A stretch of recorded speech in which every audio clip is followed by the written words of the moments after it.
welcome back to Fit as a Canny. I'm Jem. And I'm Sal. You did nearly forget your own name again. I really did. Today we are going to talk to you about things we wish we were told as kids, or things that we wish we weren't told. Do you know what, like advice that people give to you, or things that growing up would have helped, I guess. Because one of mine is school's the best time of your life, enjoy it. I fucking hated school. Oh yeah, no, I hated it.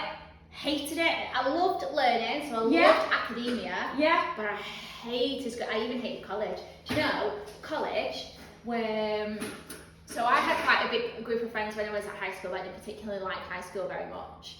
And then when I went to college, I got with my first boyfriend when I was like probably like midway into my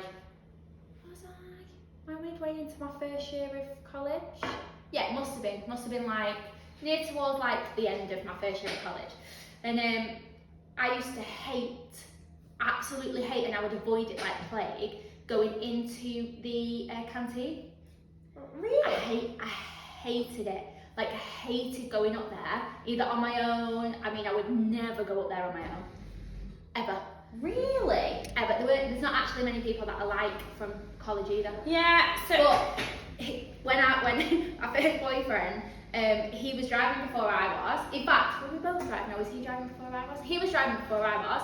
And in my freeze, we had a lot of freeze, very similar. And he would drive me home back to my mum and dad's, and we'd be at my mum and dad's or his mum's, and then drive back to just because college. You want to be at college. I honestly can't tell you how much I hated it. Like thinking about it, fills me with dread now. Thinking about it, like I'd hate to have to go back to being that age and doing that. I know. But that's the thing. People, grown-ups, adults, used to always say to you, like, "Oh, enjoy being a kid. It's the best time of your life. Enjoy school, the best time of your life." And I literally remembered thinking when I was a kid, like, well, then what's the point in living? Because I hate this right now. Yeah. If this is the best I'm gonna get, what is the absolute point? Yeah. You know, especially like I suffered a lot with depression when I was a kid, so actually my brain did go that far to think, well, what's the point? Yeah, of course. But yeah, that was one of the ones that when I was younger, like, enjoy school, it's the best time of your life. No, it's not. No, I can't love say learning. no. Yes, love learning, absolutely. But I'm not gonna lie, I much prefer being in my late 20s, 30s. Like, you're much more in control of your own life. Yeah, but I think that's something that nobody tells you. Is actually by the time that actually finding yourself and figuring out who you are takes a lot longer than people like make out. Yeah. So actually, you probably don't really find yourself till you're like 27, 28, 29, and then you not. get real comfortable in who you are. Real comfortable in who you are and what you are and the skin that you're in and all of that. Like, it's definitely late 20s, yeah, absolutely. early 30s before that's a thing. Well, especially if you're school, college, uni, like if you're that traditional way, you think all of those, school, college, uni, someone else is always telling you what you need to be, or these are the exam results you need to get, and to get these exam results you need to learn X, Y, and Z. So someone else is dictating what you look like and what that looks like, and you're very much in an environment where I drove past the new Mackeys the other day, and there was all these children. Hold on a minute, when you say children, can we put an age on? Like 13, 14, 15. Teenagers. Oh, children. They're not children, they're teenagers. But they all looked exactly the same. They all wore the exact same outfit, the exact same, like trainers, they had their hair the exact same. And at school, college, and uni, you tend to, maybe not so much at uni, but you do tend to emulate the people that you're around rather than just being who you are and finding people that... You are the company you keep. Yeah. And I think when you are younger, that influences you a hell of a lot more. Like, I don't speak to anyone that I went to uni with at all. I only speak to 2 or 3. Yeah, and I think when I went to school in the UK, I speak to 2 people. I don't speak to anybody that I made friends with at college. Really? At all. Wow. I only speak to 2 people that I was friends with in Australia. That's it. And so I think your school has like don't get And me I wrong. have 3 friends that I went to high school with, but that's it. Yeah. The rest, I've come into Acquired. like, have become my friends like through different means or whatever, Yeah. like different ways. But yeah, no, I can't say. I mean, from any of them, I haven't really taken a lot of friends from school, from college, from uni. I'm actually closer to one of my uni lecturers Really? than I am. Yeah, because she's it's who she's the founder of the charity that I do all the dance work for at Oldham. Ah, okay. And so like she like But basically handpicked me at uni, so I've known she, you know, I think that's where I was staying in France. It was her Oh, house and amazing. stuff and things like But that's that. what I mean, like 2 of my closest mates are in their 50s. Yeah. Do you know what I mean? I'm 30, so you get older, and I think I certainly have. I learned it a long time ago, and this is one thing that I wish someone had told me when I was younger. Don't give a shit about what other people think. Yeah, and it's weird, and that's difficult, isn't it? Because it's easier saying that than it is feeling it when you're like a teenager and all those hormones are surging around and you're trying to figure out where you fit in and all of that stuff. But yeah, I mean, I'm at a point where I don't give a toss what somebody thinks about me Absolutely anymore. not. Unless I really care about them. Like if you turned around to me and was like, Jen, you're acting like a dick in this situation, I'd be like, maybe, okay. But you know, although Andy did do that to me the other day, he was like, do you think you're acting a bit like a Karen? And I was like, probably, but I really don't care. Yeah. I was acting like a Karen. I mean, I like being told if I'm wrong. Like, don't get me, like is probably It's a strong word. But like, I need to be put in my place every now and again. Yeah. Keep my feet on the ground, and kind of be told like, all right, I think you might be overreact a little bit. Yeah. Like, you chill the fuck out. But yeah, like that's sort of like, and it's so liberating when you finally get to that point and you go, do you know what? I don't care what you think of my career, or I don't care what you think of what I'm doing with my life, and I don't care. Like, it's really actually quite liberating. It really, yeah, definitely. I think, say, one of the things that connects to that is if someone had told me when I was at school, especially, that your grades don't matter. How hilarious is that? Like, literally, a lot of your grades literally get you to the next point. So in some aspects they do matter, but once you've got to that point, no, in the career, like I went to school. It's certainly not my career. I mean, to be honest, I probably could have not gone to uni. Yeah, I wanted to be a doctor, so everything mattered up until that point. And when I didn't get in at Manchester Uni, it broke me, and I mean it. I was crying on the kitchen floor. It broke me that much because that was everything I'd ever worked towards. But I hadn't thought about what it actually would look like. Yeah. Do you know what I mean? Like, the idea of being a doctor now, don't get me wrong, I think, you know, to help people it would be amazing, but the shifts, the work hours, like, when would I nap? Do you Basically, if you were in Gem's GP or a part of Gem's GP, there would be there'd be no appointments between the hours of 2 and 4. Absolutely not. It would be nap time. It would be nap time. But you know what I mean? Like, I never actually looked. That was everything. I was so like blinkered to this is what I have to do. This is what I have to do. This is the best thing that I can do. The thing is, though, your life had always been very regimented. Oh God, yeah, I know. Not necessarily by my own. No, but choice. your life had always been very, very regimented. It was very much like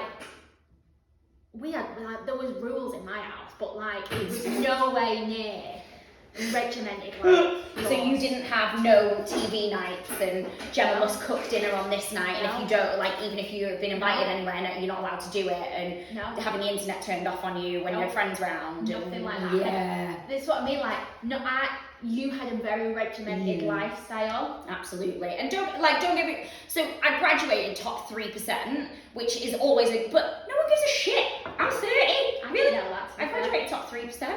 Really nerdy. Got a scholarship to pre-med. You're always nerdy. Yeah. But yeah. In case you didn't know, she also went to private college. Well, yeah, I did. It's a very, very cute hat. Oh my God, it was awful. Oh, it was awful. Very cute. Burgundy, and it was the itchiest thing ever. Oh my God, it was so itchy. And if it got wet, it stunk of wet dog. It was just ridiculous. Like, oh my god.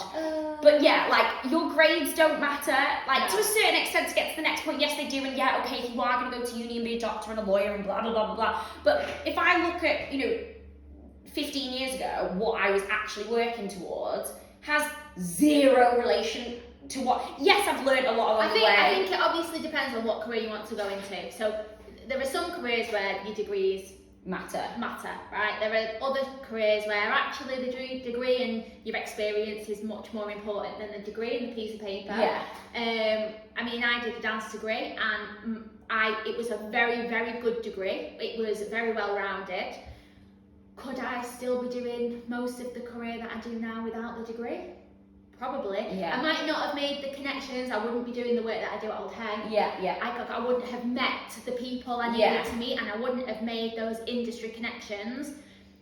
But since coming out of uni, have been on a course every year of some form. Exactly. Or something else to upskill in some sort of way. Like, it never actually ends. And could I have probably got there 3 years earlier? Maybe. Potentially. Maybe. I mean, it is what it is, isn't it? But I think, yeah. But in a lot of other aspects, like, accountants now and solicitors, they can do like on the job. Yeah. Training and apprenticeships rather than necessarily having to go to uni. Yeah. I think there is a very big pressure on working out at such a young age what you're going to do with your life. That is the other thing. So something I kind of wish I'd have known.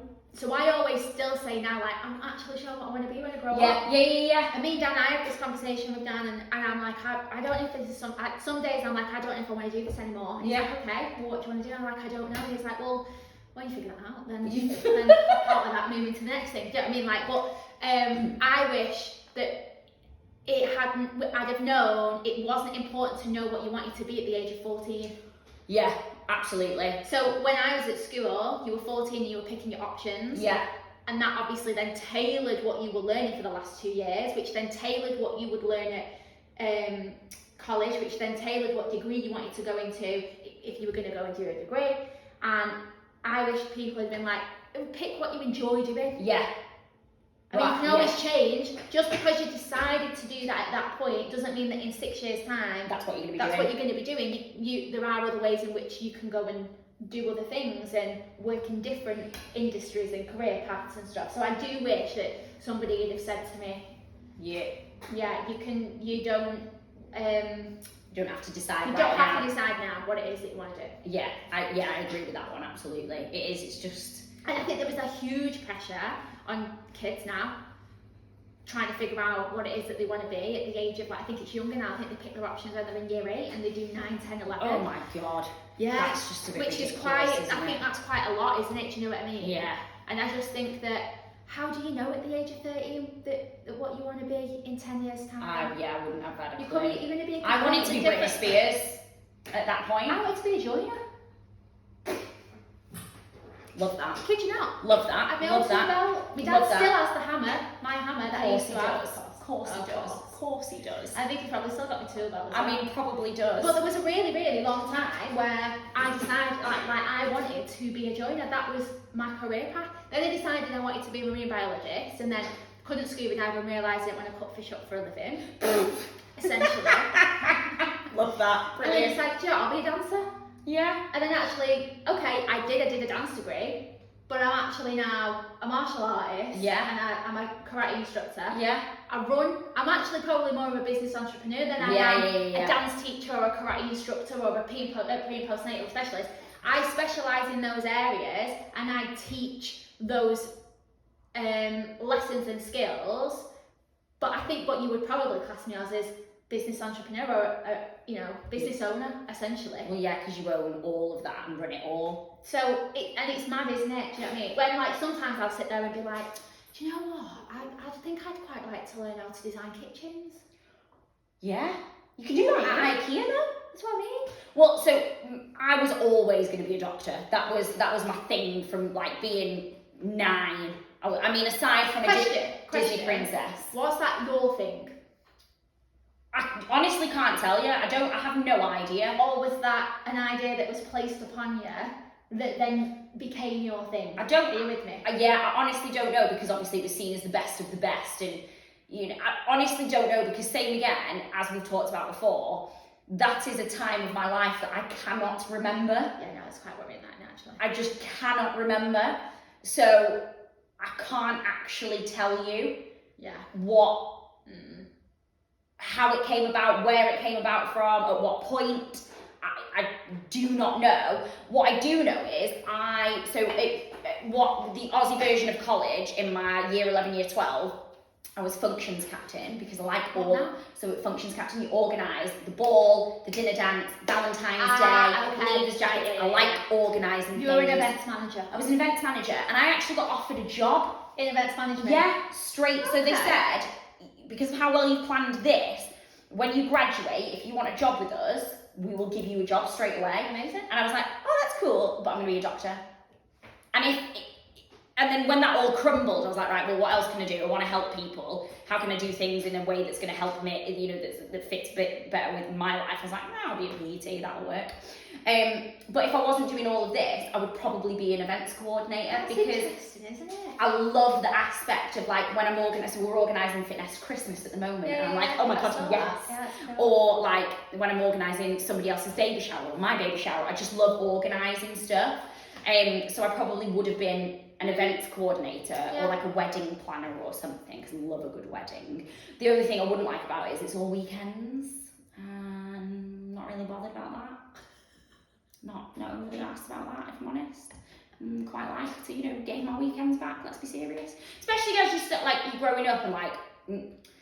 See, I think this whole like week to weekend construct though is, so obviously Andy works Monday to Friday, so weekends are his time off, and so you want to spend your time off with him on his weekends.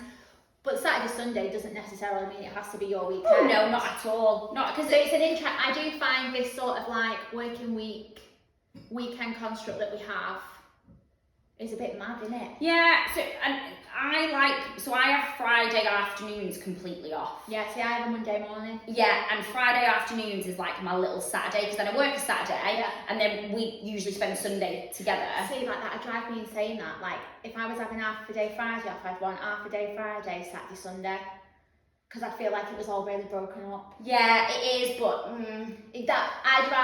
personally for me, I'd rather have a really busy Friday, because I know I've got work Saturday morning anyway. So I work Saturday morning, and then I'll have half a day Saturday, Sunday, and half a day Monday. Ah, no. See, I like my Monday because I get up, get everything organised. Oh, I get up, I don't have a lie in. I'm up and I'm doing shit. Yeah. But don't actually physically start work till 12. No, my Friday afternoon, 12:30 hits. That is... You're done. Like to see, but a lot of my... do first, have a nap? Oh, always. No, sometimes I'll have a nap, but quite a few of my friends are off on a Friday afternoon, so I might go and see friends and stuff like that. Yeah. Or I quite like to just have a bit of time to myself. Yeah. If I was going to go and get a spa, or if I was going to go and do a spot of shopping or whatever. Because I feel like that my spa was wasted because I was having to get up on Saturday morning to go and teach, and I'd be stressed again. No, because then you just have an early night and you're not ruined, because I wouldn't go out on a Friday night if I had a spa. I don't go out on Friday. Well, I wouldn't go out anyway, but do you know what I mean? No, I just love my little... I've always worked Friday. I've always worked till quite late on Friday, so Friday's never been the start of my weekend, ever. Oh no. Ever.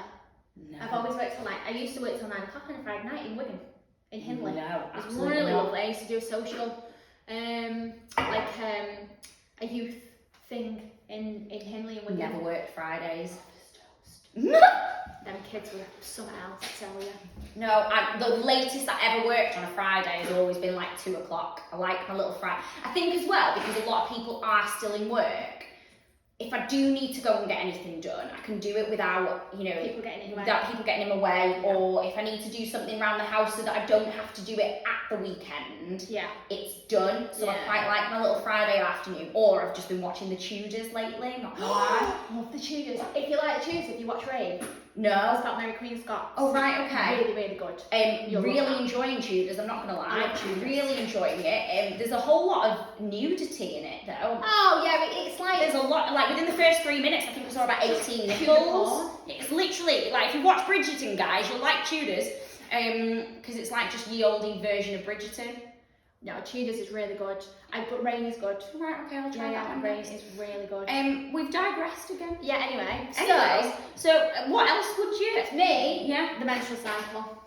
Yeah. Like how my body actually, I figured a lot of my own body out myself, right? Yeah. So like, I think I went on the pill at 16, I think it was, but me and my mum didn't discuss it. I took myself to the doctor and just went on the pill as a contraceptive, right? Okay. Essentially. And we had no discussions, like none of those discussions we really had at school or anything like that. But like, and then I've not been on anything since 21. I had loads of issues with the coil and stuff. Yeah. And we can do a whole other podcast God, on yeah. that. But yeah, I wish that I'd have been told more about my body and what it does and its function and the stages of the menstrual cycle and what each bit does, and like the fact that, like, you know, you can't get pregnant at every point in the month. Like stupid shit like that. Yeah. You can only get pregnant once in a month. Yeah. Right? There's one day where our eggs are released. Yeah. And it's only because of the sperm that can survive for up to 2 to 3 days. Yeah. So there technically is a point where there's like a chance over a 5-day period where you can get pregnant, but it's more unlikely the further away from that ovulation day on either side, the likelihood it is. But yeah, I do. Just shit like that, stuff like that, like proper sex education, rather than just like, here's the really funny anatomy of a man, and here's a really funny anatomy of a woman, and put a condom on a banana. Put a condom on a banana, and there's some pads, and see you later, guys. Yeah. Sex education definitely needs to be improved. And I don't know what it is like now, because I'm not at school now. No. But I know, like, having conversations, it's funny because my friend's girl, she's a teenager, she's at high school, and from like quite a young age, like, we talked about like the menstrual cycle and the periods and stuff, because she'd be in the car with me and I'd be like, I just got to nip into the shop and she's like, what are you going for? I'm like, I'm just going to get some tampons. Yeah. And she's like, come, what are they? So we'd have these conversations about stuff like that all of the time. It was, you know, relatively quite normal, bless her. But I think that almost needs to be. But I don't think I ever had those conversations. No. Were never. I know we never had those conversations. Like, see, I never did a sex ed book at like the age of 4. See, no, that never happened with me. And I remember when I got my period, I was 14 and I just got to Switzerland and I'd got my period, right? I just started the holiday. We got there, got to the house, period had started, and I was like, I'm just gonna nip to the shop. And everyone was like, what do you need to go to the shop for? We all just got in. I was like, I need to go to the shop. She was like, what do you need to go for? And I was like, I've just got my period. I need to go to the shop and get that sorted. Yeah. And she's like, oh right, okay. And that see you later, bye. That was my. I just started my period. Right. Moment. Yeah. Like, we never had those. We have really open conversations now. Yeah. But actually, we never had them at the time when actually they were probably very needed. And I wasn't getting that information from anywhere else either. No. Like, and I think probably at the time, I think a lot of parents like, well, school will tell them about that. But then they don't. But they don't. Like, it's really bad. Like, it was real bad. Real bad. Yeah. Yeah. So I do wish that those topics were discussed a little bit much more freely. Yeah, they definitely need to be. Because then I think, like, when they're not talked about freely, there is a stigma placed upon them. Absolutely, and there shouldn't be, because same again, 50% of the population or thereabouts is going to go through it. So it needs, and it's getting younger and younger as well. Periods are coming younger and younger. So they definitely do need to be talked about a little bit more. Same again though, I find this is a weird, like, I came up with this topic to discuss, but then it's weird because a lot of what we're talking about, I genuinely can't remember. So, I mean, obviously I was 13, I was still living here when I got my period, I think. And it was just before I moved.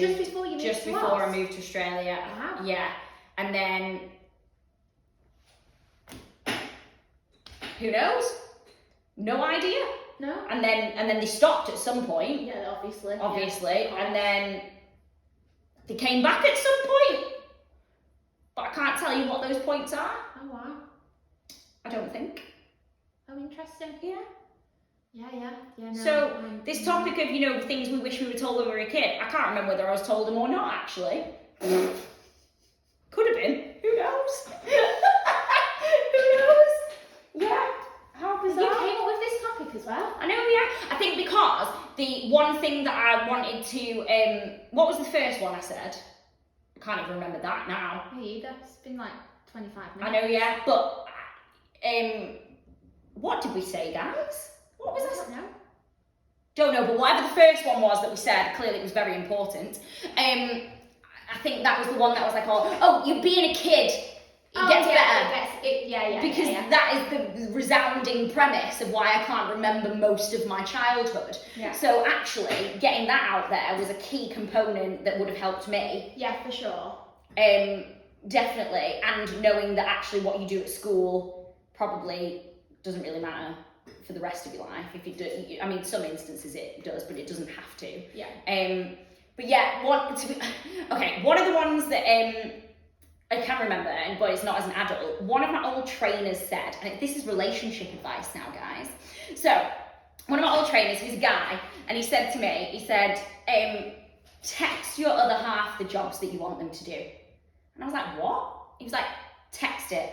Because if you ask them face to face, you'll get annoyed that they get annoyed that they're being asked, and then you feel like you're nagging, so it makes you not want to ask, and then you just get pissed off because jobs don't get done. Okay. Right? Whereas if you text it to them, you don't see them get annoyed. It's kind of like this. Yeah? So you don't get annoyed that they've gotten annoyed. They'll do the jobs, and it's fine, and then you're happy. They also won't get annoyed because they've done the jobs, doesn't really matter. They don't see it as nagging, but also it's like a little mini to-do list for them. So he literally said, he was like, and he did it with his wife, and you know what? I'm not sure how that would land with Dan, but I like it a lot. Yeah, text the jobs you want your other half to do, because then it's like a to-do list. You don't see them getting like, oh, whatever jobs, because that's just their initial reaction. They'll still do them, because I've had loads of conversations with loads of, you know, different men or whatever, and they just don't have the same brain. They wouldn't Oh no, see. no. It was really funny. I saw like this TikTok before, and it was there was a mum, and it was like what goes through mum's brain compared to what goes through dad's brain. Oh my god, I've seen it. And Yes. she was at the sink, and it's like all of these things like, oh, did I RSVP to that wedding? And oh god, those blinds need washing, and all of these things, like, did have I packed that for such and such person? And then like it like goes to dad, and dad's just there are or no like thoughts. you'll walk in, you'll think, oh, I need to put that washing out, but then you'll see a cup on the side, or I need to put that in the dishwasher, and then you'll see something else, oh, I need to do that, and before you know it, you've got like 7 jobs all going on at the same time. Yeah. And whereas men will happily, oh, just do that one job, and then it's done, see you later, bye. So if you text them, Yeah. and Yeah. I'm not gonna lie, I use it quite frequently, or whenever, you know. Does it work? And it works. Nice. Because then I'll come home, the jobs are done, I've not seen the annoyed reaction, but then they also don't see me as nagging, and I don't feel like I'm nagging. The jobs are done, so I'm happy, and all is pleasant in the world. All is well. All is well in the All world. is well. So text your other halves the jobs that you want them to do, guys. Like that. If it backfires, not my fault. I'm taking no liability. Disclaimer. Yeah, disclaimer. It was not my idea. It was somebody else's, but it works for me. So, you know, whatever floats your boat, guys. Whatever floats your boat.